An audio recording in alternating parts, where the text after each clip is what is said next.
de babão.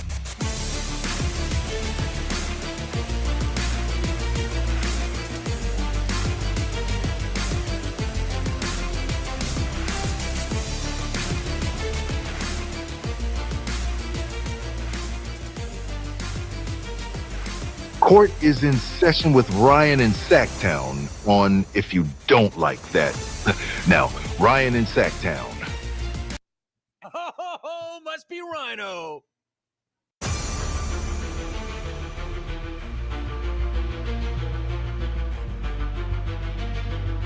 Again! Give it to me again! The Thursday edition of the King's Court. What's up? Give it to me again. You know what? Give it to me again. NFL preseason. Again! Week 2 kicks off tonight. We got a doubleheader. It's a bachelor night, too.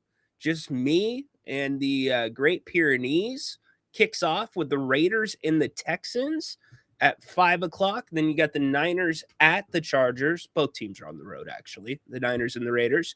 But, yeah, we've got some football. Niners fan, is Brock Purdy going to play? We'll talk about it in a second.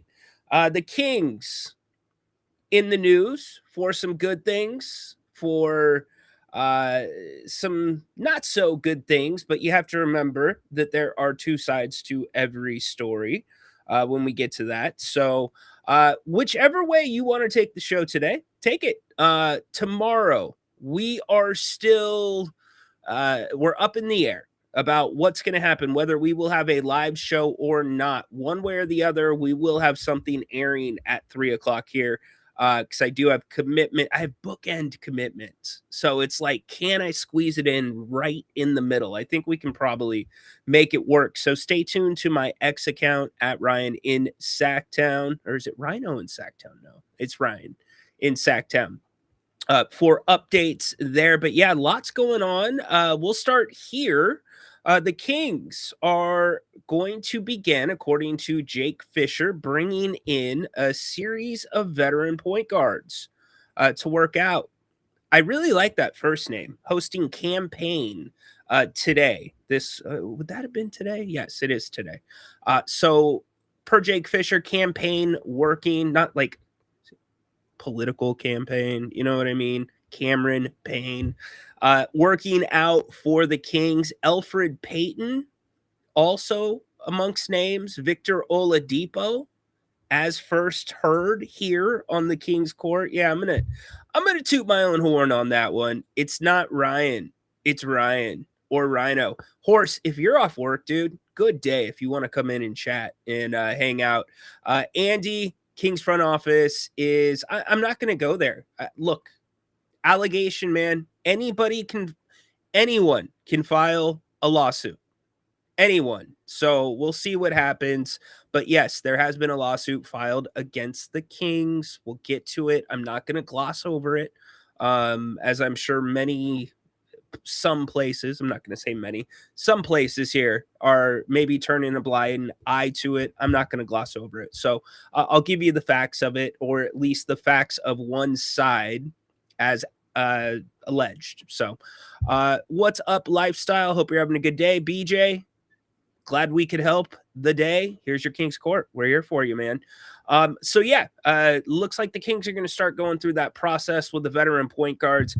There was a big trade, not a huge trade, but a significant trade that went down, which I think the Kings need to pay attention to, not so much this year, but for next season. In Denver, I mean, they're so in trouble with the finances. They're in the second apron to the point where they had to give up a guy they did not want to give up in Peyton Watson. So we might as well get there, and then we'll talk some football. They had to give up Peyton Watson, and it was a 5-team trade. Yeah, 5-team trade. The Cavs, who are also in the news because they re-signed James Harden. I don't get it. I just don't. James Harden, man. How does that guy keep getting bags of money? It's insane. But they re-signed James Harden to, I believe it's a 2-year, $96 million deal, but they lose Max Strus in this trade. And that's a huge loss for them. Whether you think it is or it isn't, he was one of those guys that was just, he's one of those gritty guys. He's one of those guys that likes doing the things that other guys do not. Max his work ethic is incredible.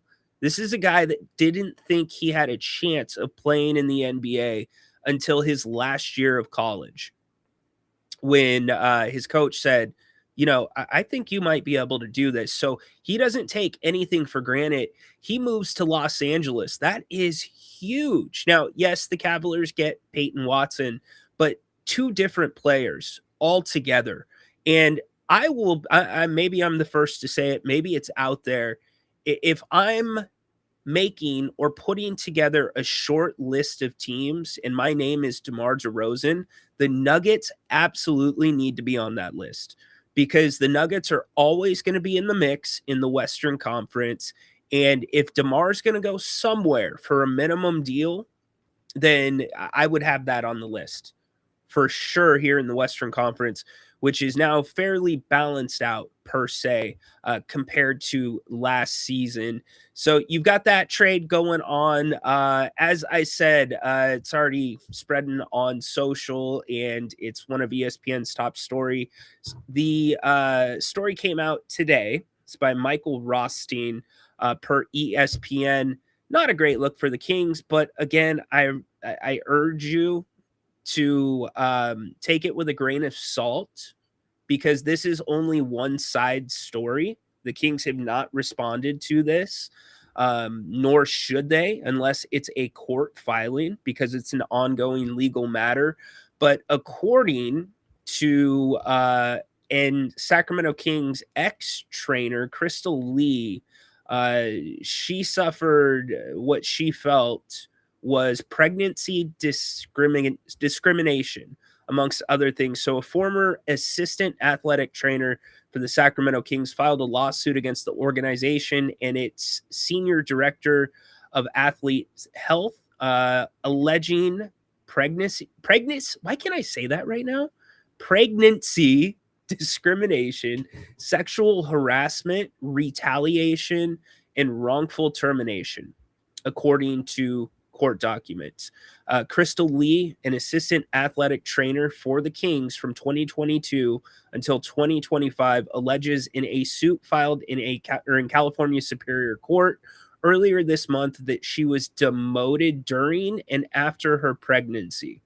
When Lee returned from maternity leave, she alleges she was kept from traveling with the team and eventually from treating Kings players. She also alleges she was fired less than a month after bringing her complaints to Kings Senior Vice President of Human Resources. To the Kings Senior Vice President of Human Resources. Quote, the Sacramento Kings categorically deny these allegations and reject characterization of the organization and its workplace reflected in these claims made by a disgruntled former employee, end quote. The Kings attorney, Alexis Gabrielson, I do not know her, said in a statement to ESPN, quote, the Kings take allegations of discrimination and harassment seriously and are committed to maintaining a workplace where all employees are treated with dignity and respect. The organization intends to vigorously defend against these claims through the legal process and will not comment further on the pending proceedings. So what I said before I read the article is exactly what the Kings have done. We'll keep going. Lee alleges, the NBA did not immediately respond to an ESPN message seeking comment. Lee alleges that the Kings director of athletic health, Jaspreet Randhawa, told her, quote, I don't know if that's fired, you're effed. I don't know what that's it's probably the other one, but quote, you're effed, when Lee told him she was pregnant, and later her life is, quote, life, quote, is ruined after you have kids. So Lee is claiming that the athletic trainer said you're effed and your life is ruined after you have kids. The suit alleges the trainer created a culture that, quote, if you were not working around the clock, you were not committed, end quote. The suit alleges the team stopped her from working road games in February 2023. Dude, they did her a favor. Just kidding. During her second trimester, but months before her son's birth in that May, and that the Kings demoted her in April 2023 from assistant athletic trainer to administrator, health and performance assistant athletic trainer, quote, a job that could be done remotely. She claims the main trainer and assistant general manager, Wes Wilcox, told her the change would be temporary and that she'd return to her old role next season. A month after returning from maternity leave before the 23-24 season, the suit says the Kings hired another full-time athletic trainer, expanding the staff and keeping Lee off the road despite her asking head athletic trainer Joel Nolan and Rondawa to work away games. The suit says the Kings promoted another individual to fill in an assistant athletic trainer opening. In September 2024, the suit alleges the Kings demoted Lee again and removed assistant athletic trainer from her title, keeping her from performing athletic training duties. The suit lists negative interactions Lee said she had with now head coach Doug Christie when she was an assistant coach, or an assistant when he was an assistant coach, excuse me. Christie is not named, important here, Christie is not named as a defendant. In April 2025, according to the suit, Lee met with the trainer and Phil Jabor, the Kings vice president of player personnel, about concerns that she was being, quote, excluded and stripped of her athletic training responsibilities because she had a child, end quote. The suit claims the Kings offered to find athletic training spots with other teams, including a Kings G League affiliate and 4 other professional teams. The suit alleges Lee met with Kings general manager Scott Perry, who is not listed as a defendant, in May 2025 about her claims, and that she was told, quote, complainers will not be tolerated, end quote. The following week, Lee informed the Kings vice president of HR, Stacey Wegzin, about her complaints. The following month, the suit alleges Perry and Wegzin fired Lee, quote, or fired Lee and, quote, the reason for her termination was alleged failure to meet performance expectations, end quote, including not updating expense reports. Lee is seeking unspecified damages.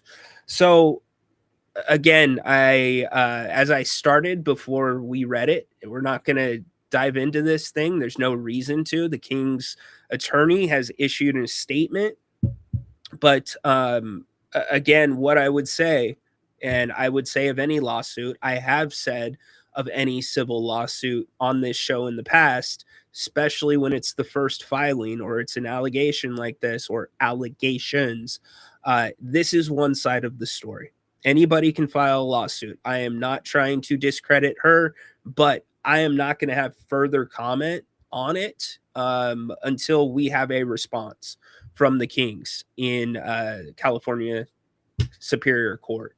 And in California, employment issues, California is pretty friendly to employers or employees rather than employers.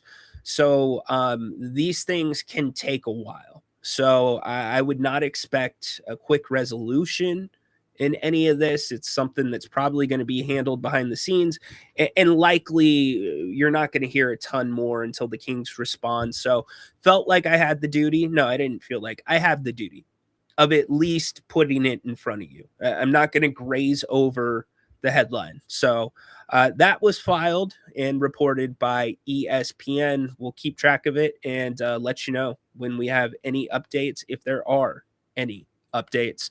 If you haven't already, get in our Pick'em League this season. I'm so happy that I am not manually writing picks and spreads like I did season 1. It is now season 5. We are using Yahoo Sports as the host. Ryno, what's a Pick'em League? You pick every single NFL game each week against the spread. That's the thing. You're going against the spread.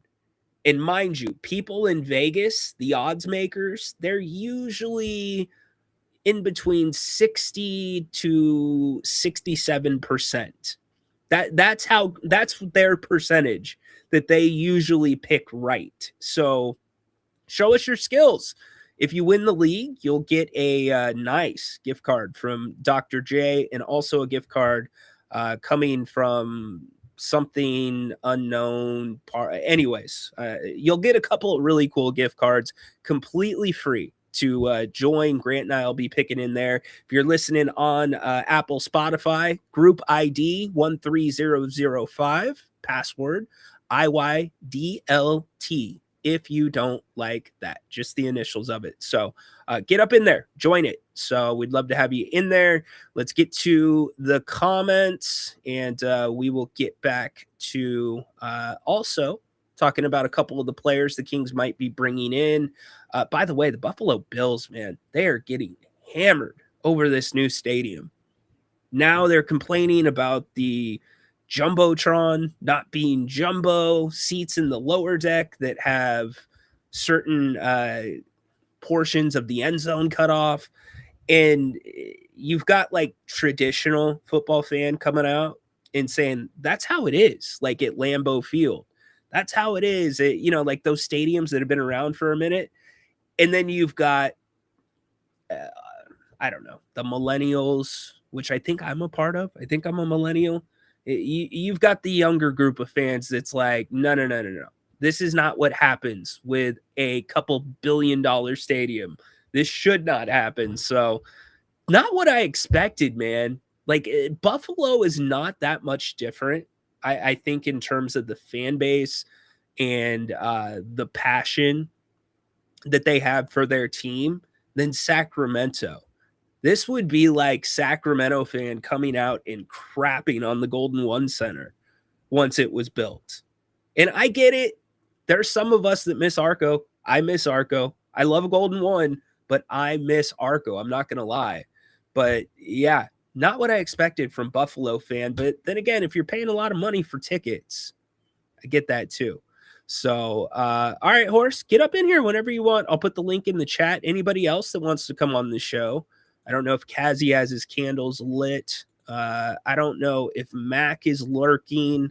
Still want to talk to Tay down in SoCal about what's going on with the Clippers and how fans are feeling down there. Yo to everybody. Flores in the house. What's up, Flores? Saying hi to everybody else through. Thought August was a dead month for the NBA. Sounds like things are cooking slightly. I got to thinking, and I'm not gonna get into it today,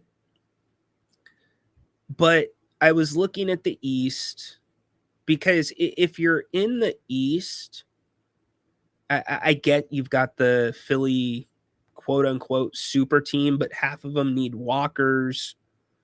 Some of them act like they're still in diapers. If you're in the East, it's a really good time to go all in. If you want to get to a conference finals and you want to get to the NBA finals, really good time. I would expect Orlando to be significantly better this year than they were last year. I think they will take a step under their new coach. But one team, let's see if any of you can guess the team. one team has been pretty silent, and it got my gears grinding a little bit, thinking about what that team might like to do, what fits their style of play, and it presented a very interesting question in my head. So I don't want to get all into it today. I want to save it for next week because I think it's a really good headline. I think it's a decent conversation to have, especially because it's August. When it's August, we get to kick these things around. But yeah, 5-team deal that has Peyton Watson ultimately going to the Cavaliers. Remember, the Cavs lost Dennis Schroeder and Keon Ellis. Keon is in Brooklyn now with Jordy. Now, here's what's interesting to me about this deal and why I said I think the Kings and a Kings second round pick was part of this deal. I think Cleveland held that second round pick. Yes, they did as part of the Keon deal. Here's what's interesting to me. And if I'm a Kings fan, if I am Scott Perry, I am circling one name that's in this deal, and it's Max Strus. We don't know what's going to happen with the Clippers, but Max Strus is on an expiring deal. And Max Strus falls into, he's closer to that pure point guard group that we talk about. He's closer to it rather than being further away. And if he is available next offseason when this team has, theoretically, as long as you don't make any crazy moves, a good amount of money to work with, that would be a really, really good backup point guard. Super good backup point guard. He makes a decent amount of money, not anything that's crazy. I think he's on a 4-year, $64 million deal. But I would love to see Max Strus in a Kings uniform. So if you have a wish list, he would go on my wish list because I think that is exactly what this team needs to tag along Darius Acuff, especially as Acuff comes along in the process. See, I've got to weed through all of your comments because everybody is talking to themselves. HH, how's the Safeway points coming along? It's so crazy, man. I wish we had Oregon's process for cans. So much easier. Let's see. Now that we heard all the evidence, we can reach a judgment when Ryno days, he's not going to gloss over it. He means it. Yeah. Okay. Sorry, it's Paul. I should have known. I've got to do a little math in my head with his comment. Now that we've heard all the evidence, we can reach a judgment. When Ryno says he's not going to gloss over it, he means it. Yes. I'd be a hypocrite to not hit it on this show. Now, I'm not going to spend an hour on it. I might spend 15 to 20 minutes on it if we have the Kings response and we've heard from both sides. But even still, I'm not a judge. These things are so... Having been in that realm for a while, these things are really just kind of touchy, especially employment cases. So I will just say that. That's why I don't even want to get into it. Let's see. Ryno, do you agree with the NFL joint practices? Yes, absolutely. I do. I can't believe players are saying they don't like the joint practices. That's surprising to me. You've had a decent amount of players come out and say that. It's interesting because I think I said it just a couple of days ago. The joint practices really are like the true work that the starters get in it's the preseason games really for the starters in a controlled environment, or at least a more controlled environment than an actual preseason games. So maybe the guys don't like the one-on-ones and the stuff like that, but the scrimmaging, that's how most of your starters get their work in. Now, if you're one of those guys where you're doing your starter, you're doing the joint practices, and you're starting preseason games, okay, I'll listen to that argument. But it really is how a lot of the starters that don't play in the preseason get their work. Speaking of preseason football, we hit it casually at the beginning of the show, but the Niners and Raiders in action tonight. If you're wondering who's in, who's out for each game, who should we start with? We'll start with the Raiders. Raiders, Mendoza is expected to play. Fernando, looking forward to his second time.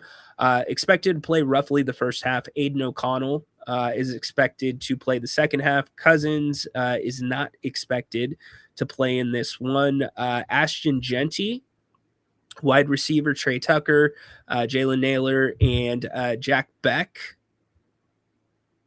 expected to get some reps. But Thornton, I guess, is questionable. He might play. Brock Bowers will be playing. Colton Miller, that's a name that I'm circling. He is from here in Northern California. He's a guy that had a lot of injuries last season. He is a great left tackle when he is healthy. So good to see Colton Miller out there. Hopefully he does not, I hope nobody gets hurt in the preseason. That's the worst thing about preseason. 49ers, who's out? Christian McCaffrey, George Kittle, obviously, Mike Evans, Christian Kirk, and to be honest, 27 other players probably. Who's in? Brock Purdy, Patrick Taylor Jr., Kalen Black is going to get the start at running back. Debo is probable tonight. Demarcus Robinson's in. Jake Tungus is in. And Trent Williams might play a few snaps tonight. That would be interesting to see. Niners need to get Malik Mustafa back. Is he back yet? Niner fan, let me know. But Niner fan, see, like if I asked Raider fan that question, Raider fan would be like, oh yeah, they're playing, they're not playing. Niner fan has to run to the phone. And they're like, I don't know. Malik Mustafa, how do I spell that? Niner fan, show me that you can be more than a casual fan here in Northern California. Now, that said, there is a guy in my parents' neighborhood that has his entire home Niners themed. The outside of the home is painted in Niners colors. He's got Niners logos, I believe, on the fence that you can see from the front yard. He's got a flagpole that waves the Niners flag. Like, dude's insane. So I'll leave him out of the group. He's a hardcore. All right. Anyways, let's get back to the chat. If you guys want to call, get in here. Pick me up. Colts from El Dorado Hills. There you go. I actually knew his cousin. Funny enough. Anyone going to opening night? I go every year and would love to meet up. There you go. I think I'll be at opening night, Dorian. I think I will be. We'll see. See, I've got to like pick through these. Somebody bought me tickets for the November 6th game against the Spurs, lower bowl, roll E. Can't wait. Dude, Telly, I hope Wemby is playing in that game. It's something. I was sitting where the press sits, and my mind was freaking blown seeing him in person, and even just seeing the Spurs in person. They just looked like they were a cut above every other team that had rolled into the Golden One Center outside of, your Oklahoma cities. But even when I saw San Antonio, I had San Antonio winning the championship. So they did end up getting over Oklahoma City, but obviously the Knicks ended up coming off the top rope and having one of the best playoff runs, most historical playoff runs of all time. But Telly, dude, it's going to change the way you look at basketball. Anybody who's seen Victor here in Sacramento, did anybody see him last year in Sacramento? I think he only played in one of the games here in Sacktown. Did you have the same reaction as me? My mind, I was picking up my mind from the ground, walking away from the arena. Like, oh, there's a piece. There's a piece. And the other guy too, Steph Castle, man. Steph Castle, he's got the body of a bully, and he uses it that way as well. Back to ball. Notice Rico Hines uploaded the summer run from the other day. Lots of A-Cuff footage. Cool. Hey, you know what, Andy? I take nothing from that footage, to be honest with you, other than his health. That's really all I care about at this point. But if you want to go get some run or look at some A-Cuff run, go check it out. Thanks for at least acknowledging the article, Ryan. There's some media folks that probably wouldn't touch it with a 10-foot pole because they're scared of getting fired by Vivek. I would be look, when we made the announcement that we were going to Fox, I made a promise, like, especially here on the King's Court, before we kind of wrap things up to transition over there. I said, the one thing I'm not going to let this do is change me.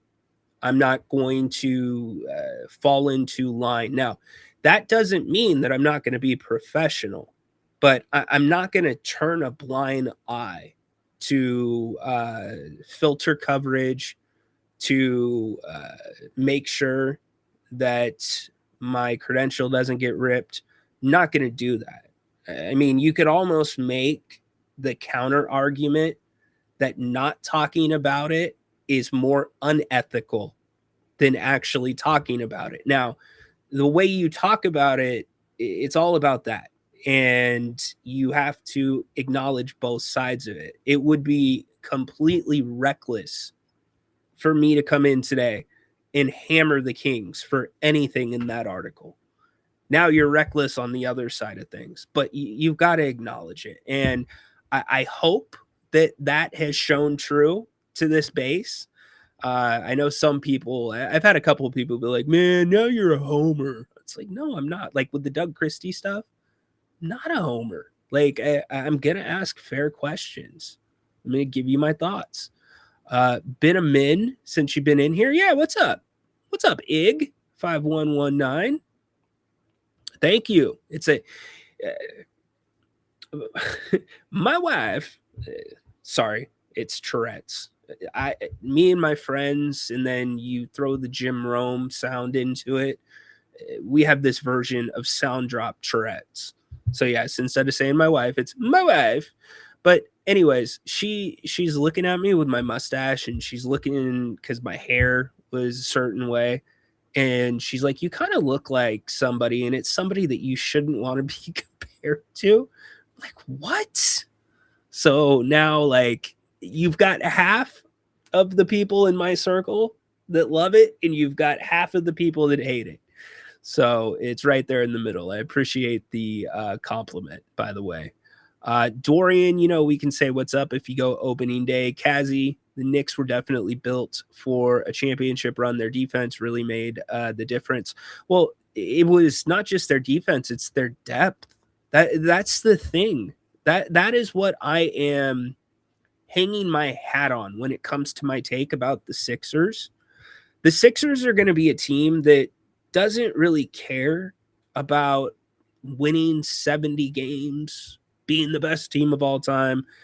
All they care about is getting to the playoffs healthy and probably having home court advantage. They would like both of those things. But I look at that roster, and it is so top heavy. You have 8 players on the team, and maybe you'll only play 8. But my counter argument to that would be, well, how many games on average does Embiid miss a year? How many games on average does LeBron miss a year? And you go down the list, you have 8 guys on that Sixers team right now that I recognize by name. And I'm a hoops nerd. Everybody else, I'm like, oh, don't really know him. Don't really know him. Don't really know him. And name me a team in the last 3 years, 4 years that's won an NBA championship on a 7-8 man rotation. It doesn't happen because there's injuries in the playoffs. It's a completely different style of basketball. LeBron's 42 freaking years old. Nobody's mentioning Tyrese Maxey. What about VJ Edgecombe, first team all rookie? Who do you think's going to have to fall into those roles? It's 100% of VJ Edgecombe that's going to have to take a step back. Tyrese Maxey should not be taking a step back, but do not be surprised if he does take a step back. What did Tom Thibodeau lose his job for in New York? He lost his job because he would play only a 7 or 8 man rotation, and he would play those guys 40 minutes plus. That's what Nick Nurse is going to have to do in Philly to have your best players out there. You don't have anything else behind it. You don't. So I just don't. I think the Sixers, I really, really hope LeBron produces that in-season documentary or docuseries, because I don't know that thing will see the day of light because it's going to be such a disaster of a season. Now, my definition of a disaster of a season is not what the Kings went through. I'm talking about everybody looking at that team in Philadelphia and saying, oh, it's a super team. They're a slam dunk to win the championship. No. Watch them hover around 500. Like, I'm sitting here on 8/20/2026. Jaylen Brown, you remember just this last postseason, him complaining about the fact that Jason Tatum was being introduced last during starting lineups after Tatum came back? How's that going to work out with those personalities? It's going to be a hit and miss season for them. They're going to look really good and they are going to look really bad. And I think they are going to have the wheels ran off of them once the playoffs come. I just don't see it. I don't see it any other way. Convince me the other way. Tell me why I'm wrong. I'm open-minded, but I just can't see it working in today's NBA. It's the opposite of what teams do in today's NBA. And it's what also got me thinking about Indiana. Shoot, I just told you the team I was thinking about. It got me thinking about the Pacers. So,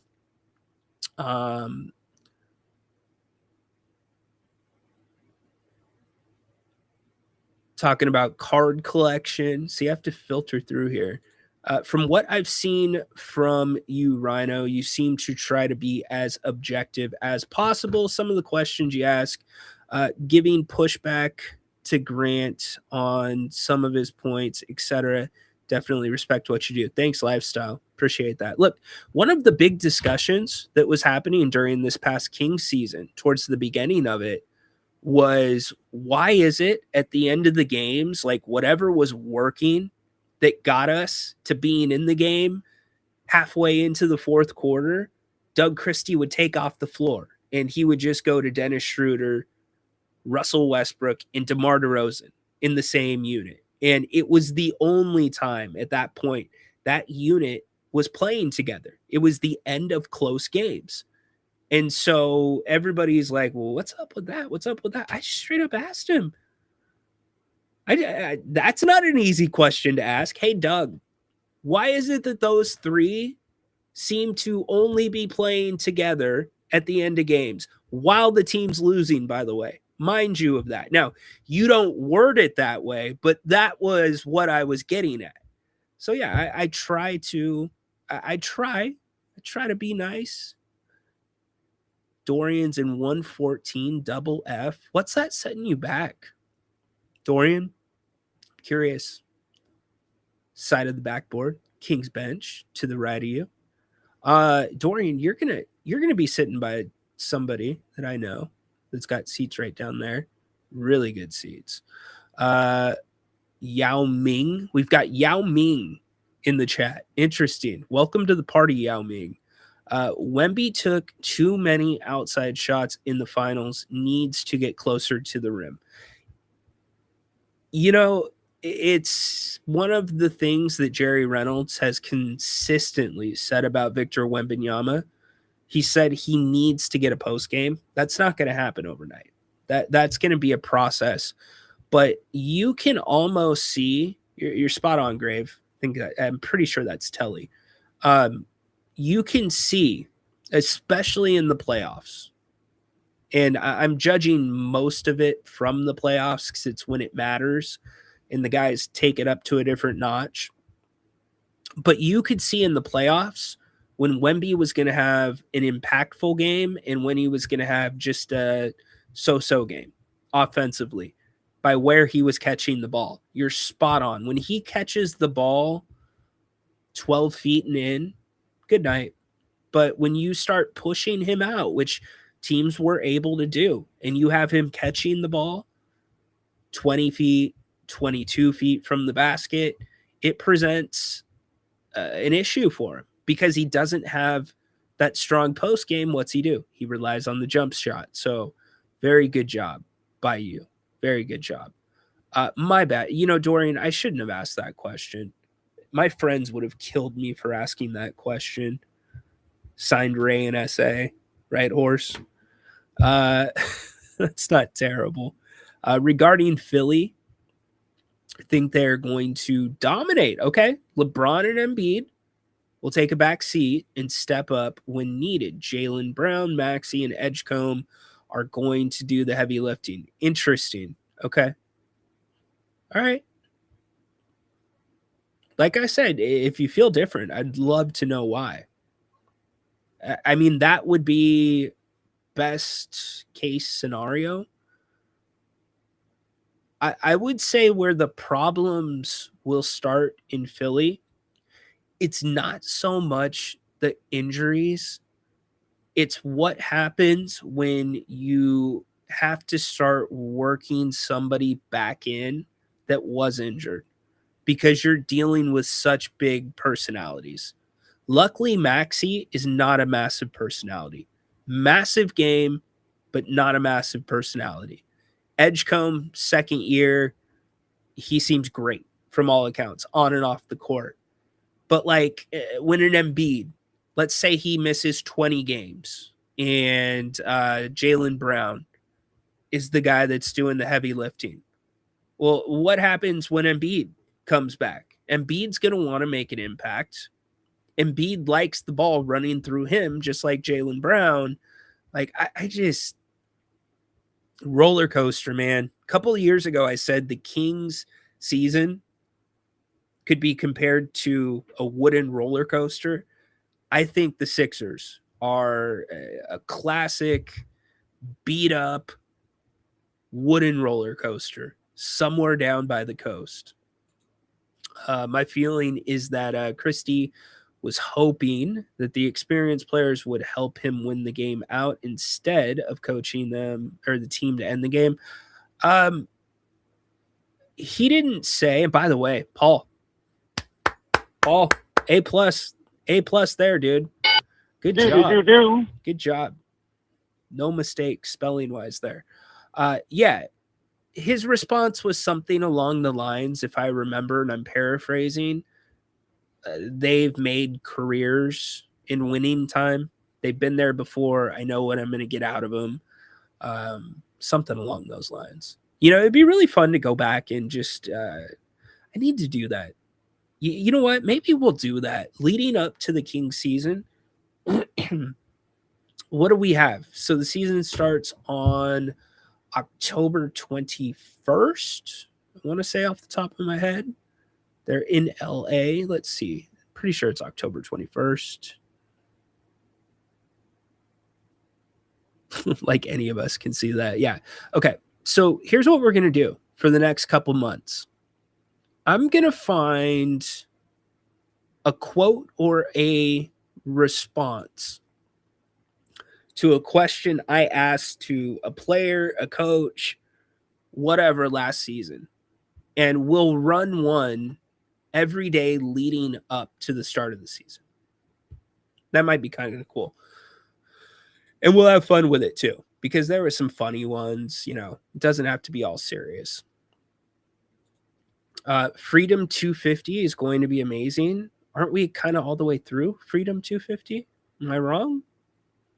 Wasn't it July 4th? Aren't we on the backside of Freedom 250? Is it a NASCAR race? Must be an Indy race. It's got to be something like that. Got to be. Did anybody catch what happened during the media day for the Big Ten? Did you guys catch this?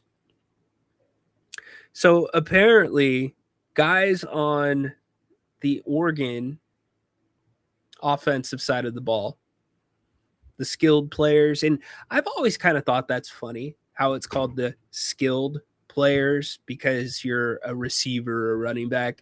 The linemen are just as skilled, just in a different way. But anyways, the skilled players apparently have a contest at times during the huddle. And football players do weird things. Like when I played, I'm going to go back to my, do I have some Uncle Rico sound? If I'm going to talk about when I used to play football, got to have some Uncle Rico somewhere. I mean, you can't talk about back in my day and pull that shtick without playing some, oh, yep, there you go. Here's my disclaimer. Yeah, coach would have put me in fourth quarter. We'd have been state champions, no doubt. No doubt in my mind. You better believe things would have been different. I'd have gone pro. In a heartbeat. I'd be making millions of dollars and living in a big old mansion somewhere. All right, so there's my disclaimer. But back in my day playing, and I'm pointing this out because, again, football players, they're just a different breed.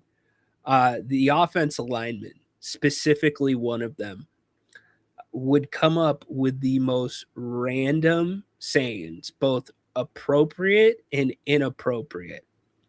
And he would be making his calls at the line because he was the center.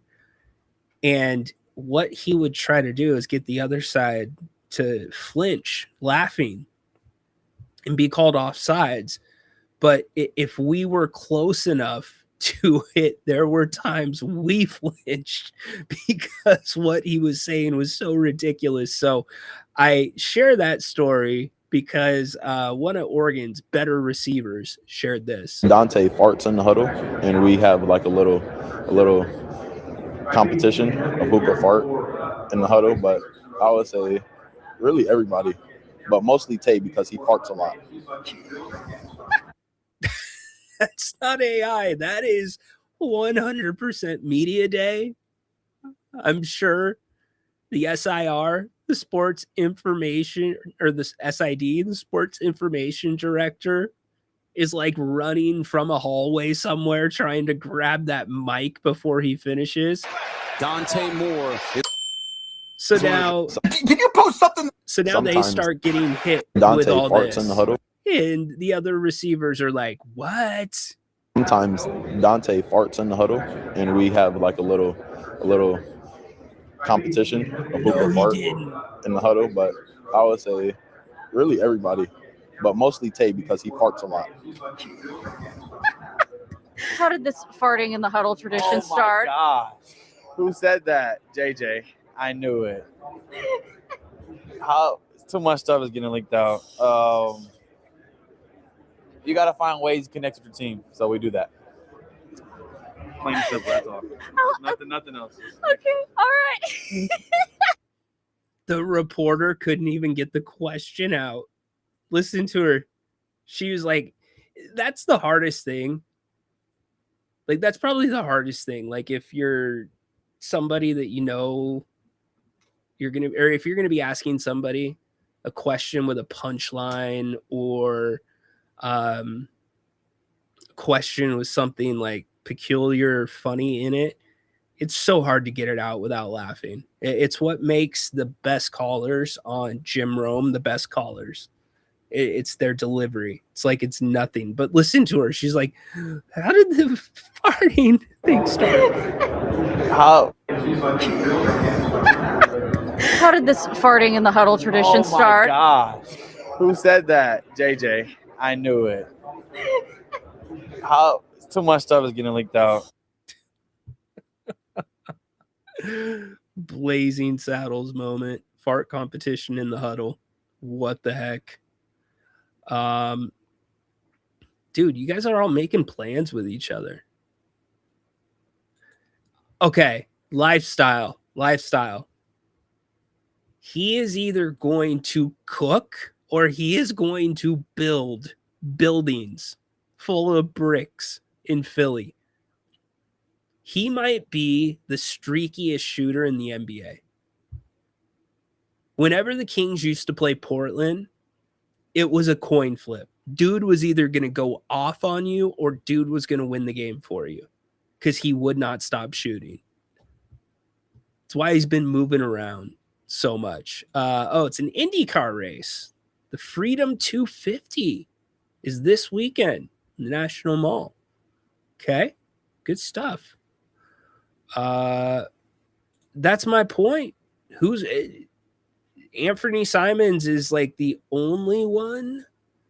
They've got, you better hope that they've got some gems when it comes to two ways, or they have some guys that are going to step up and, play really well. Maybe are already set up to step up. But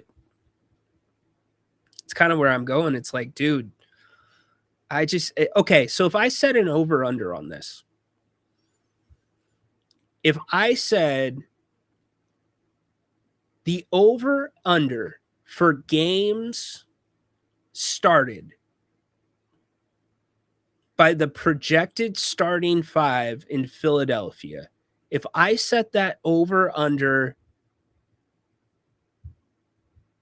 at 51 games, are you going over or under? That's a starting lineup of Edgecombe, Maxey, James, Jaylen Brown, Joel Embiid. They do have KCP. That's right. That's why I said there's 8 dudes that I recognize. Who's going to be the backup big man there? That's the other question. That's as important of a role as there is because Embiid misses so much time. And by the way, with this team in Philly, this is a 1-year experiment. They will not be able to keep this team together past next year. You just won't. Yeah. 51 games. Will the projected starting five in Philadelphia for the 76ers start 51 games? More or less?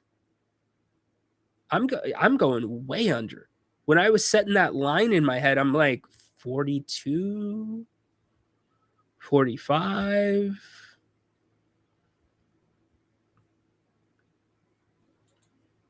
There's situations like this year with the Kings. I think you have addition by subtraction. I think you have a more balanced roster as it sits right now. I know, I was thinking going really low, really, really low, excluding the playoffs. It had to be regular season. But like for the Kings, I think it's addition by subtraction. I hate losing DeMar DeRozan. I do. Can't say enough about him. I'm glad we have Precious back for sure. But I'm not a fan of losing DeRozan. But that said, things are kind of more balanced. Guys are going to be closer to playing in their original positions or their like positions that they should always be playing in. You got to get guys in their natural positions. But Sacramento, addition by subtraction. Philly, I think it is subtraction by addition. There's just too much there, man. You can only put so much on one plate. Name me a basketball team that like you pick the best 5-6 players in the world, and I'm not talking about like Olympics and the 92 Dream Team. I'm talking about the NBA. It doesn't work in the NBA. It just doesn't. Patrick says, I was told the 76ers schedule does not have a lot of back-to-backs. I wonder why. Interesting. Honestly, probably national TV. They're on the max. They're going to be on the max. But LeBron not staying in Philly, you think that's going to be a problem? Crazy. Also crazy, the fact that you build a $2 billion stadium. Like, this is like Buffalo fans were getting the same euphoria that Kings fans were getting about having this state-of-the-art arena. And I, honestly, like, okay, let me ask this question. Before we get to Buffalo, I want to ask you this question because I think it's a fair question.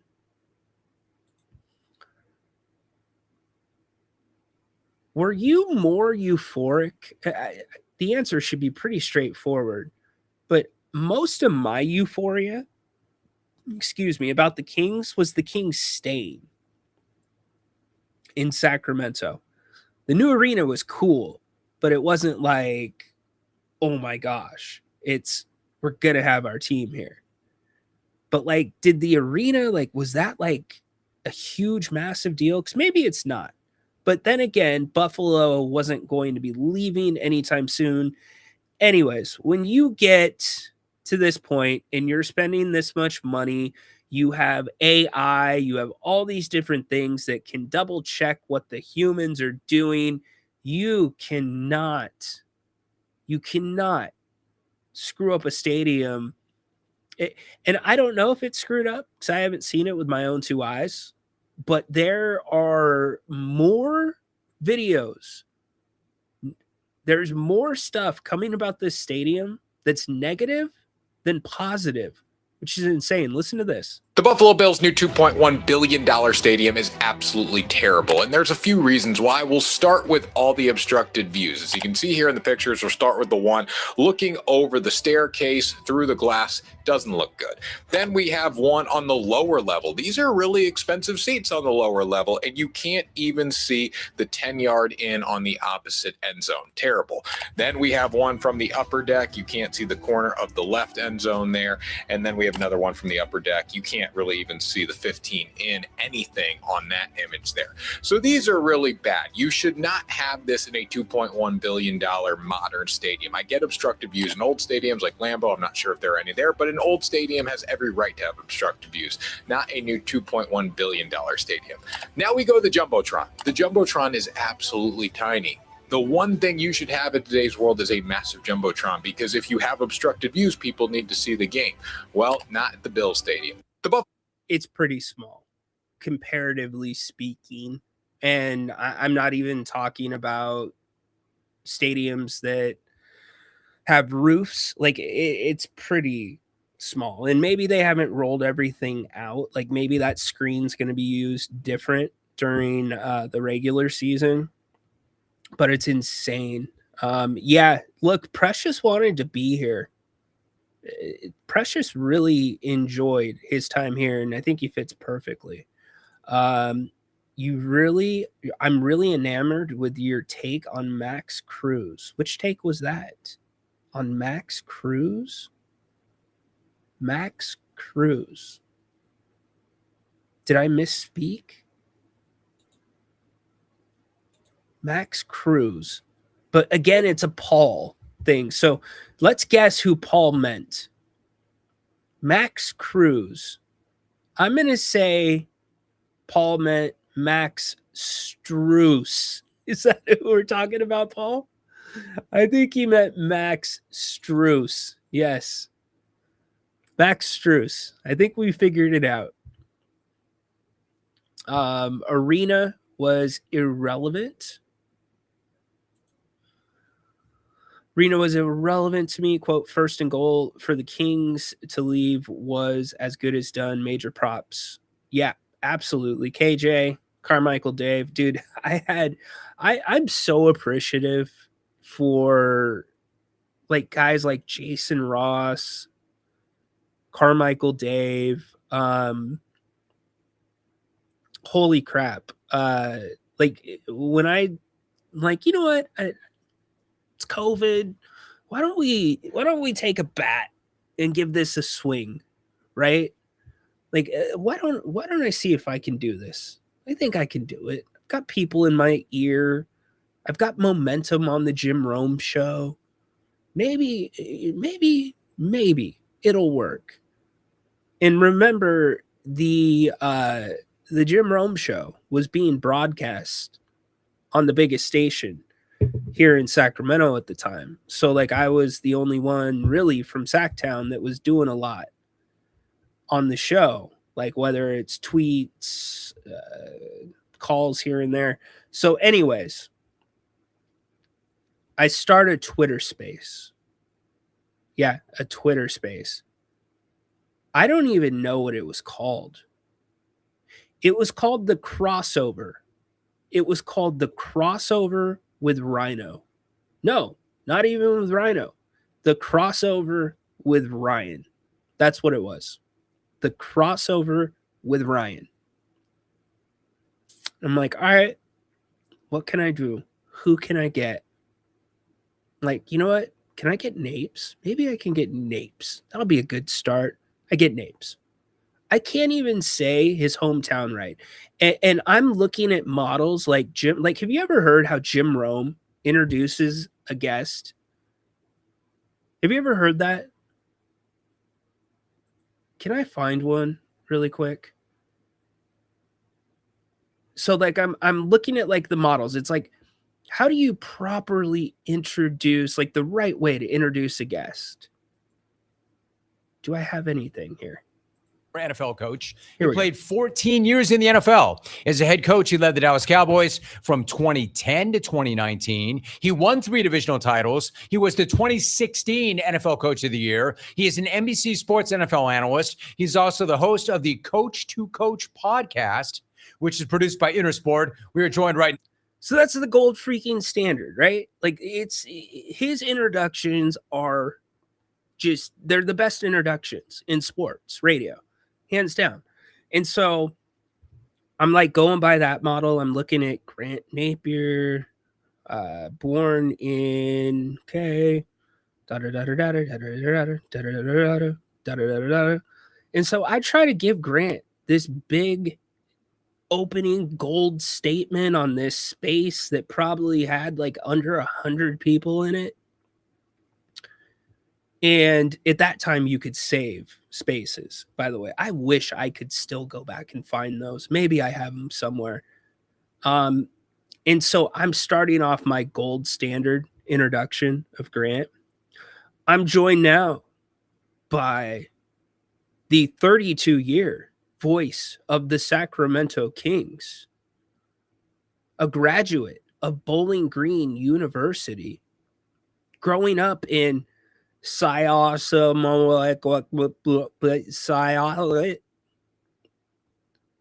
New York. And Grant just cuts me off and he's like, what? Where did I grow up? Syosset.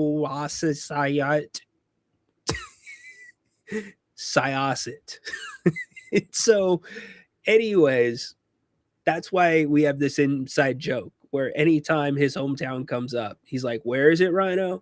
So anyways, I get Grant. And then I'm like, all right, I got momentum. And so like for every 3 or 4, 5, 6, 7, 8, 9, 10 no's, you get a yes. And so I'm like, you know what? I wonder if Dave would do it. I bet you Dave would do it.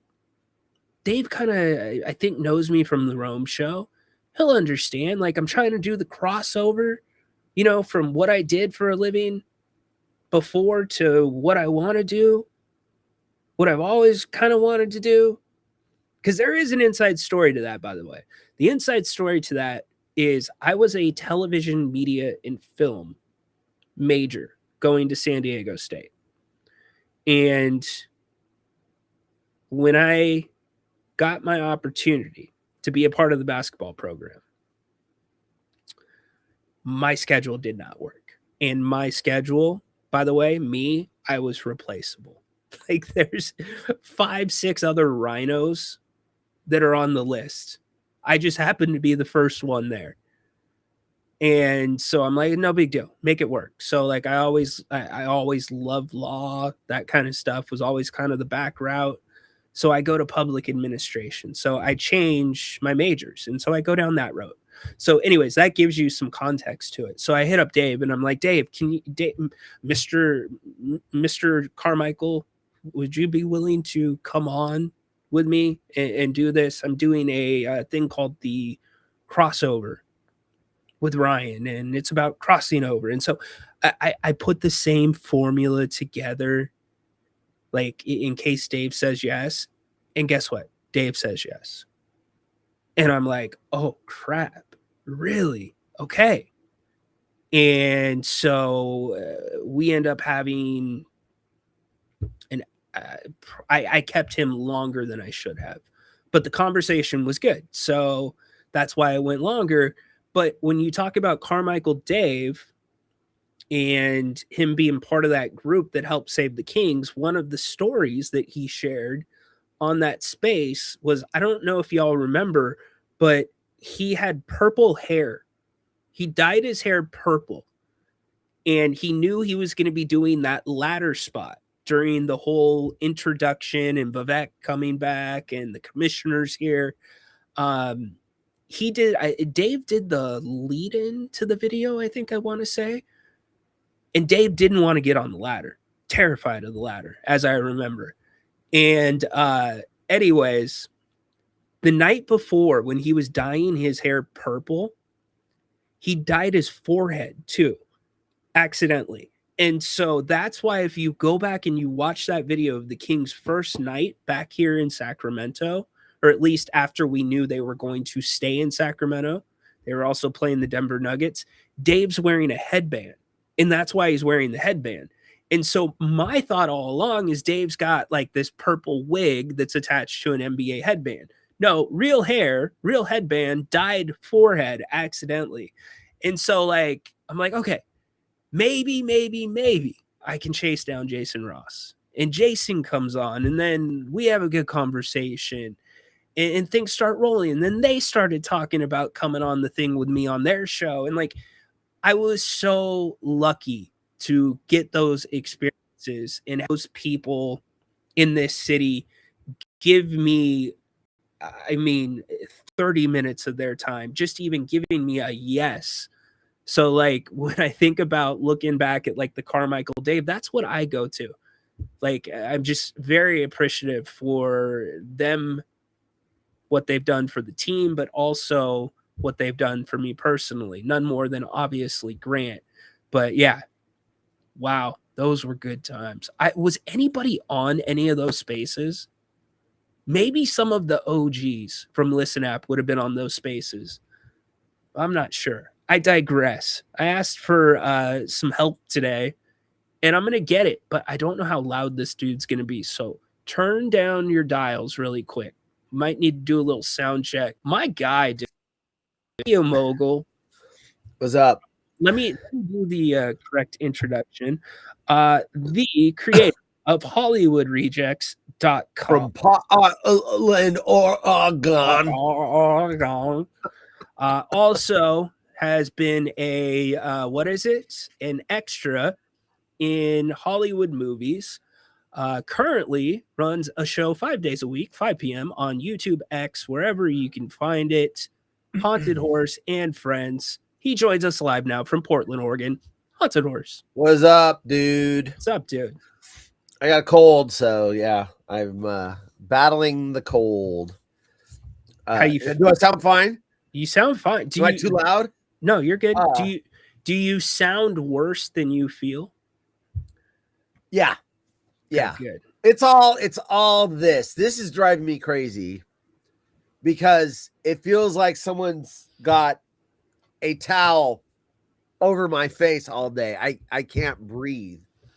And I was telling my wife yesterday, it's like it you know, in the wintertime you're sick and you got the sniffles and the thing, and you know, it sucks. But when it's like 85 degrees outside, it really sucks because you just can't fucking breathe and it's hot and you're sweaty and it's just nasty. So, And summer's also cold.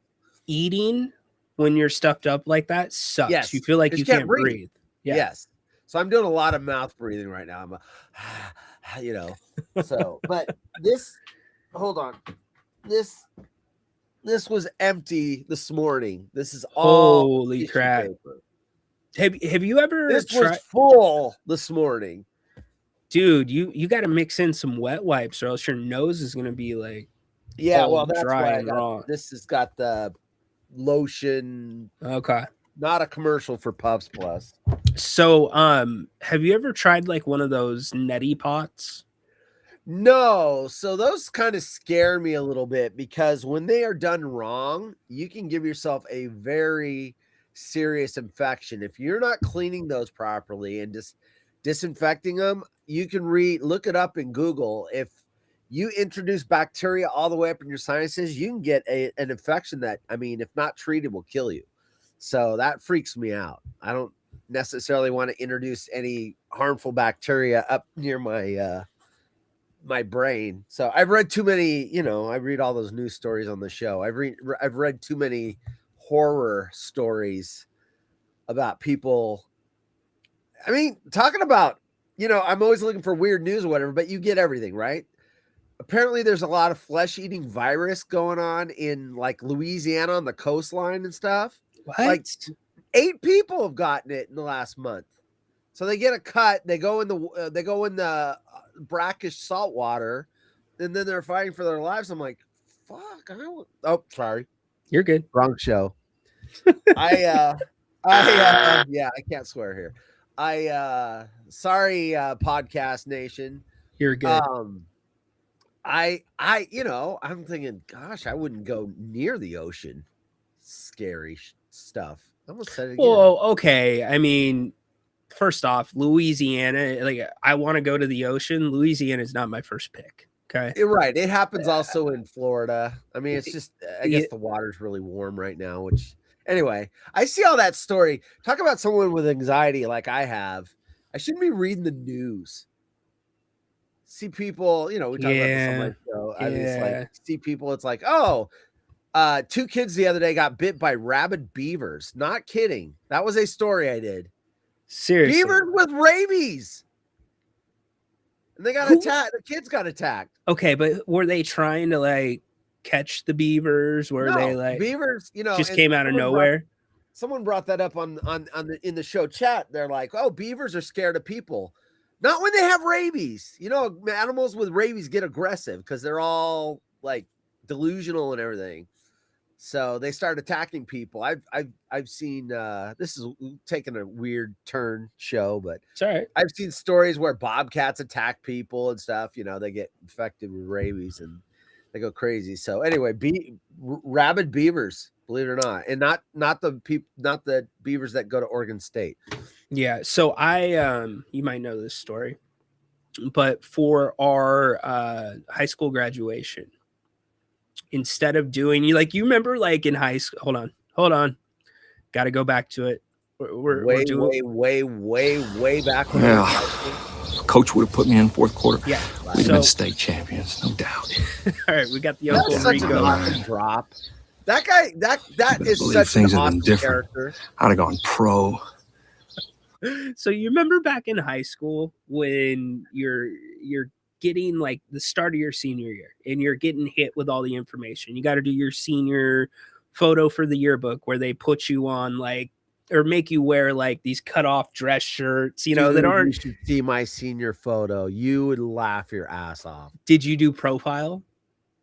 Did you do the profile thing? Oh yeah, my gosh. I've got a side shot, but the one that made the yearbook was a frontal shot. Okay.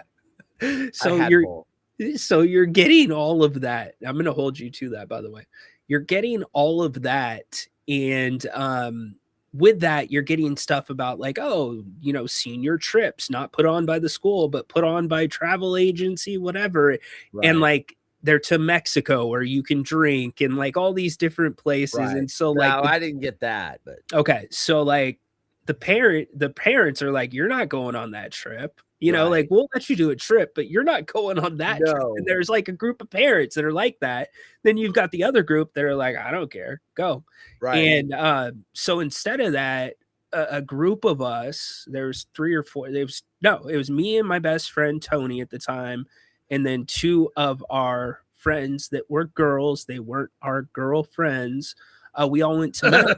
We all went to Maui together. And Tony's family had a oh, sorry, dude. I said it again. Has wrong show. Yeah, as okay, I gotta wake up. I'm half asleep. Okay, I gotta pay attention. So Tony's family has part of this condo, or has, anyways, they have a condo where we were going to get to stay. And Tony's mom ended up going on the trip. We had the option of going alone, but she's like, but then I can do the shopping, and if you guys want some, you know, alcohol responsibly, yada yada yada. And so one of the first things that we did on the trip, yeah, for sure, Lynn, just holler, bro.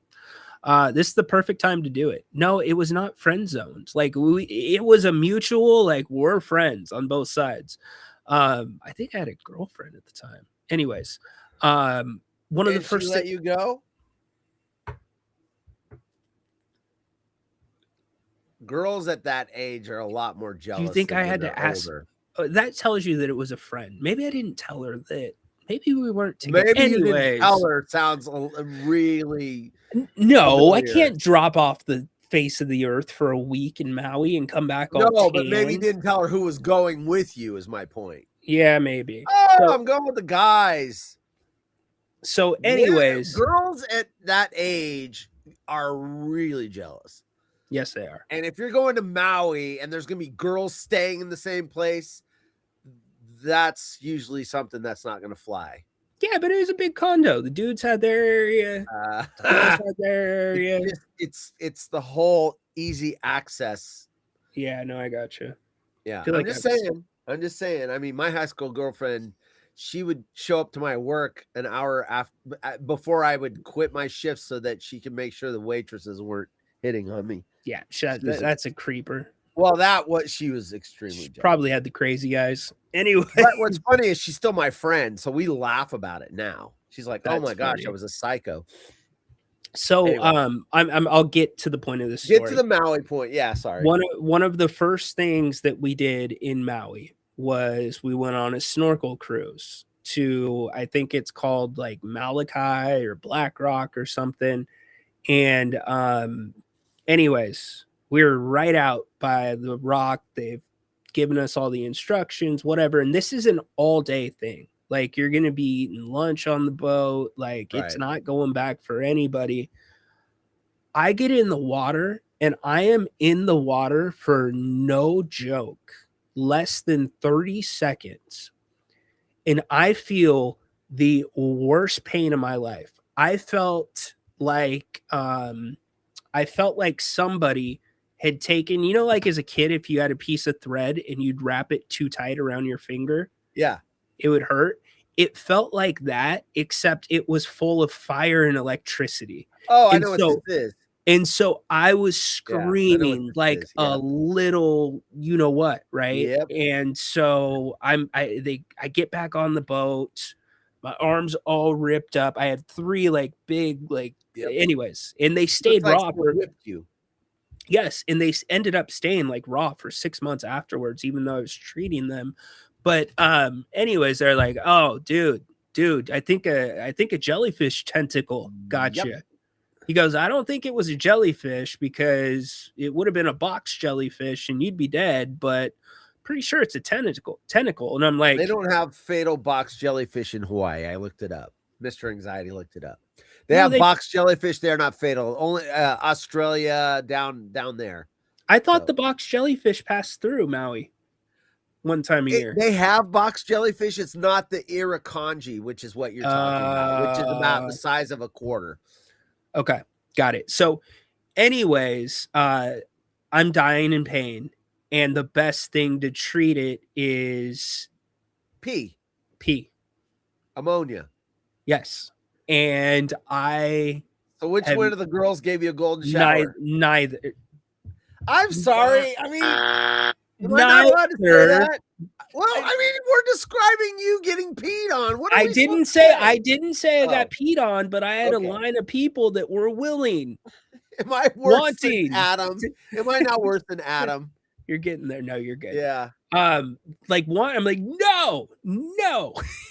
And so they ended up finding some vinegar, and I just used that until we got back. Vinegar, yeah. Ammonia in it. So, but dude, that was so when you talk about animals that like I just think about that jellyfish sting. I'll never forget that pain. It was insane. BJ says horse nose women. You mean because I've been married 3 times and engaged 4 times? Yeah, they are. I mean, yeah, from high school into their, I'd say mid-20s. Then they start to mellow out. But yeah, They start to mellow out. well, as far as the jealousy goes. Okay. All right. But Great success. The worst women or girls are the ones that have been cheated on. They never outgrow that.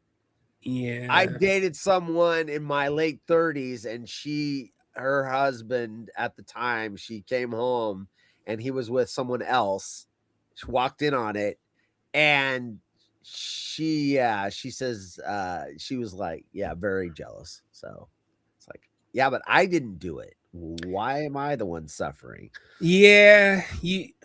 Oh, hold on. Lynn, Ryno might appear on an IndyCar. Cool. Thanks, buddy. Nice. I'll keep an eye out. Yeah, see, for me, like cheating has always been just my presumption. Because I've been cheated on, but I've never cheated. It feels like it's that line that's terrifying to cross. But like once you cross it and get away with it, like you think it's just like whatever now. And then to the other side of it, like you said, yeah, right, that hurt. Right.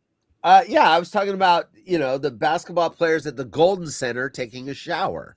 Exactly, BJ. That's exactly what I was talking about. Yes, good job. Way to clean that up. The Paul, Golden Center showers in the locker room.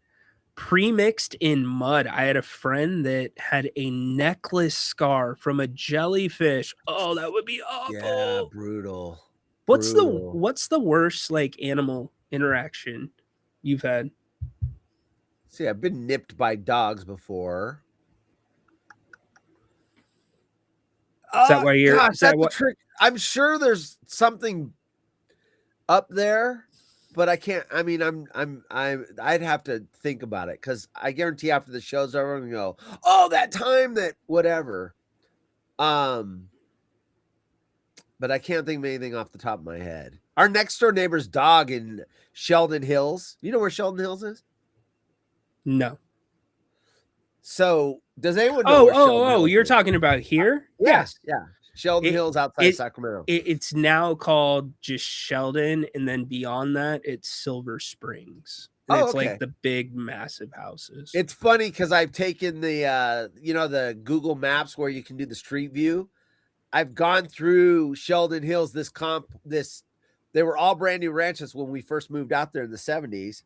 We had a 2.5 acre ranchette, and I took a Google Maps through there. I mean, as recent as like 4 or 5 months ago. Mm-hmm. And other than the trees being bigger, it looks exactly the same that I grew up, except the trees are bigger. The houses are all the same. The fences are all the same. No extra houses were built out there. It's all the houses that were originally there are still there. Interesting. It's great. But out in Sheldon Hills, our next door neighbor's Irish setter got bit by a rattlesnake and passed away. Okay, Sheldon Hills must have like definitely been further out. It's out in the sticks. Okay. Sheldon It's Hills out must by be yeah, I don't know if anyone it's out in the sticks.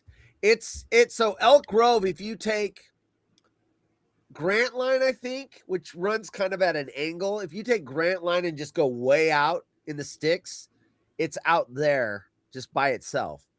okay, so that's not Sheldon Hills. Yeah, congratulations, Lynn, by the way. That's not Sheldon Hills. That's like going out towards, and I know you don't get on this road, but it's like in between where you leave Elk Grove, closer like Rancho Cordova-ish, or even out toward Rancho Marietta. It's funny, we lived in Rancho Cordova before we moved to Sheldon Hills. Yeah. Do they still have Interesting. Lumberjack down there? That was the store we used to go to before. That was the Home Depot back in the 70s. Yeah, we had a lumberjack. Yeah. Yeah. I remember that. Yeah. Cassie went to Portland. I saw college that. in the Portland area. Nice. This Portland is, depending on when you were here, since COVID, Portland has really struggled. It's not the same Portland you would remember, but it's trying to come back. Yeah, right now, you know, and that's probably half the problem with keeping the Blazers is the city right now is, you know, they let kind of the homeless during COVID, it just kind of got run down, and it's just, I mean, my wife, there you go. There's your My drop. wife. She used to work downtown. They closed the office during COVID because the homeless problem just got really bad. And so they just didn't reopen the office. So a lot of the businesses didn't go back. I think Sacramento has that problem as well. Didn't you say your mayor was trying to get people back to work so that they would frequent the restaurants and The stuff? governor was trying to get state workers back to work so they would frequent the restaurants. And everything. Yeah. So yeah. Hey, Jason, I appreciate you, bro. I'm sorry that you had to go through that. It's real. I acknowledge it. Dude, if you have not already, hit up Transitions Clinic in Sacramento. Transitions Clinic. See if they can help you. Okay. Absolutely. Yeah. Get some help. It's out there. So yeah, anyway, Elk Grove, that was the whole rattlesnake, you know, I remember that. So I used to, you know, I'm surprised we didn't see more rattlesnakes. Honestly. We don't have rattlesnakes in Elk Grove. That's why as soon as you said that, I'm like, okay, it's not like Elk Grove or the Sheldon that we have today. You have rattlesnakes in Elk Grove. You just don't see them. No, we do not. You live by a field. Bro. I guarantee there's rattlesnakes out there. There is not. No, they have been coming lower and lower every year because of number one, construction, but number two, well, the fires, construction, and water. But no, I promise you there are rattlesnakes in Elk Grove. Elk Grove, California. City limits. I promise you. You gonna Google it? Portland's homeless problem got worse, BJ, because of COVID. I'm telling you right now, it did. I've lived here for a long time. Wrong computer. Always had homeless, but it got a lot worse.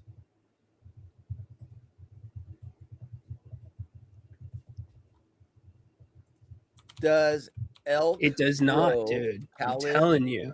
California have rattlesnakes? Of course it does, you idiot. No, it doesn't. Yes, Elk Grove and the greater Sacramento region in California do have rattlesnakes, specifically the venomous northern Pacific rattlesnake. While they are less common in dense suburban neighborhoods, they live in local open spaces near waterways and around rural agricultural borders. I'm telling you. Are we playing semantics? Like No. Wilton has rattlesnakes. Right. But Elk Grove has got some farmy-ish, fieldy areas. If you got a field that's over an acre, you could have a rattlesnake there. All right, fair enough. I never mean, knew that we had were definitely rattlesnakes. told, you know, you make lots of noise and whatever if you're out in the brush. But you were way further out, right? Well, that true, but I also lived in Elk Grove. and we were told the same thing. Now, granted, when I lived in Elk Grove, it was like population 5 people. No, I'm just kidding. It was Damn. It was small. We didn't have a McDonald's. That's my story. I was in 3rd grade when we got our first McDonald's, and you would have thought they opened up Disneyland because Used to be a big deal. Yeah, we got to when they opened McDonald's, we got to go on a field trip to go in the kitchen at McDonald's and see how the McDonald's was made. That was a field trip for our class. Dude, you know how much money McDonald's made off that field trip? Oh, sure. Oh, because they've lifetime customers. hell yeah. Like, Hell yeah. are you kidding me? I mean, we had to go to Florin. That was the closest McDonald's. Florin Road. insane. So All right. when Elk Grove got a McDonald's, that was like, oh my gosh, we're like a real city now. I learned something. Smart man.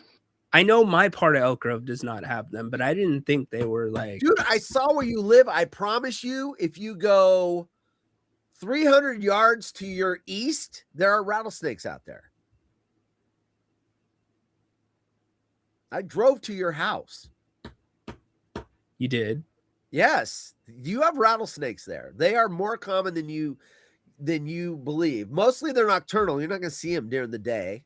See, Unless okay, they're so laying on a rock. no, I know, Paul. Like, I know that like Wilton has rattlesnakes, but like You have rattlesnakes in the city limits, I promise you. I bet you there's rattlesnakes by Elk Grove Park. stop. Yes. Yes. Yes. Okay, wouldn't it have to be on the City of Elk Grove's website? I don't know that they're necessarily going to have like watch out for rattlesnakes. Rattlesnake found in Elk Grove, California. When was even last know if it's time? newsworthy. It's so common. Stop. Okay, I'm looking I at bet you someone's been bit by a rattlesnake in Elk Grove. I bet you that. Hold on. Has anyone in Elk Grove, California, been bitten by a rattlesnake?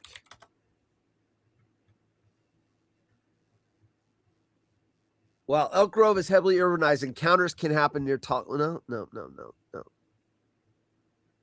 Okay. This is supposed to have a map forecasting pets and rattlesnakes. Blog.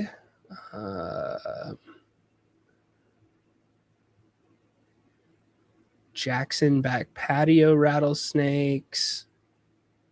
Placerville rattlesnake. Newcastle. Folsom. Auburn. Grass Valley. Dobbins. Forest Hill. Auburn. Loomis. Haven't seen Elk Grove yet. Lincoln. Yeah, no. Where are you looking at? What is that? This is placer snake removal. Yeah, because you're looking at a company that's based in the foothills. That's the problem. No, look, they do all of Northern. They're getting some free pub here. Who we are? We're Safe Humane Rattlesnake Removal Services, offering 24/7 rattlesnake removal to Placer, El Dorado, Sacramento, Nevada, and Amador counties. Yeah, that's foothills. Sacramento, Elk Grove's not on there. And Because no, it's not the foothills. Look. And they do property inspections for most of Northern California from the Sierra to Napa Valley. Elk Grove smack in the middle. So Elk Grove rattlesnake bite. There news isn't story. any wildlife. See, I can freely Google here because there's nothing bad that would ever come up. Wildlife found. Oh, no. You know what Elk Grove has? They have a ton of lizards. Reptiles found in Elk Grove, CX. We have a ton of lizards at our place. Well, yeah. You know what eats lizards? Rattlesnakes. Okay. To learn about. I'll find a story and I will. Okay, so here, please do. I want to know. So here's what's listed for Elk Grove. We have Western pond turtles. We have California king snakes. We have gopher snakes, which I've seen. Western fence lizards. Those are what we have. Yeah. Desert tortoises and side botched lizards. Look at where Sheldon Hills is and look at where Elk Grove is. It's like right there. Sheldon Hill, California.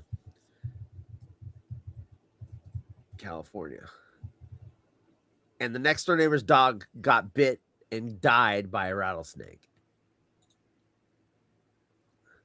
So zoom out. Oh, that's Sacramento, isn't it? Hold on. This is the great. Yeah, I prefer this over the wrestling segment. Poor wrestling segment. All right, so to zoom out, and it should be to your south west. Oh So yeah, Sheldon there's tons of rattlesnakes out there. Yeah. But there's Elk Grove Absolutely. city limits right there. Where? Silver Springs. Down in there. Oh yeah, for sure. Like if you're out over here, yeah. If you're out by Vineyard and Slough House, Rancho Marietta. House. There's a name I haven't heard in a while. Like Rancho Marietta, there's tons of rattlesnakes. You know, over when I was there. living out there in the 70s, there was a serial killer operating in the area. It was all the rage. I think my friend's dad worked on that case. I think they dumped. I mean, this is horrible, but they got rid of some of their evidence in the Casumanis River out there by Slough House. Interesting. So it's not that far from Elk Grove. Look at that, dude. So you're telling me that the rattlesnakes only hang out there and they don't go 3 miles to the west? I don't think. No, what I'm. They probably. I would say like Wild Hawk would be the cutoff. Like draw a straight. Franklin would have them. Franklin? No. Down there, yes. No, they would not. They don't come Yes, from there's that water way. and everything down there. Okay, they might have them over here, but they don't have them here.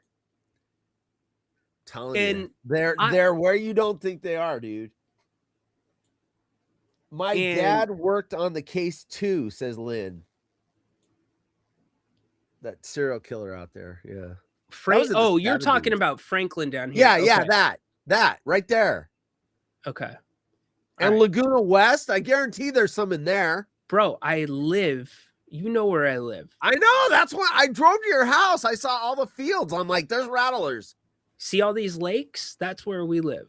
Yeah, and rattlers love that. That is rattler habitat. But they're man-made. It doesn't matter if they're man-made. All right. They like hanging around water. There's lots of food. They feast on rodents mainly. So there's a lot of rodents down. You telling me there's no rats down in that Laguna watery area? Squirrels and stuff. I mean, you are a horse, you would know. And yeah, if Right. you want to do a card segment, we can do that any day too. I would love a card segment. I want to see hey BJ, do you have a Michael Jordan rookie? What's your most valuable card? That's what I want to know. The one that's most valuable. Signed Reyes. I know. I did that earlier. You know what? I thought it before you said it. That's what's so funny. I don't know why I do that. Because we're programmed. I remember hearing that call for the first time where the guy's like, oh, I have jungle Tourette's. And like, I was like, oh, it's kind of stupid. And then it just like stuck. Like it became a thing. Right. It is. I can't tell you how many times my wife says something and it triggers a sound drop in my head. Now I've got Bacon Tourette's, our friend Headstrom Bacon. Now my wife is Bacon. That's not from the show. That's from Bacon. He found that drop. Are you still looking at the rattlesnakes? No, I took it down. So Jason, yes, for sure. But they work both sides of that, my man. Like, I guess what I'm telling you is if you are having issues and they have psychiatrists there, if you are having issues because of that, they can reverse work it as well, brother. Trying to help you out. Give them a call. If you haven't given them a call, you know what, Jason?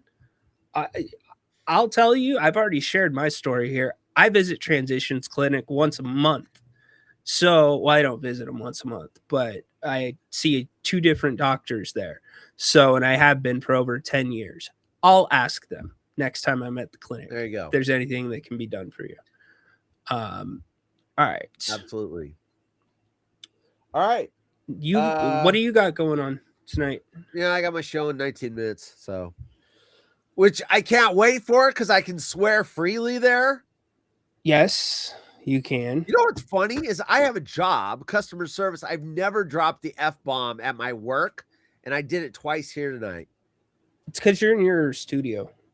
Well, it's because usually you're on my show, and I can say that word. Yeah. You're habituated. But yeah, I mean, I've never dropped it on the phone. I talk to people on my on the phone. I don't drop it there. It's just I feel comfortable. You know what? I've gotten emails from parents that are like playing the podcast in their car with their kids, and something comes up or is dropped, and so I try to be. Is it you? Huh? Is it you saying a bad word here?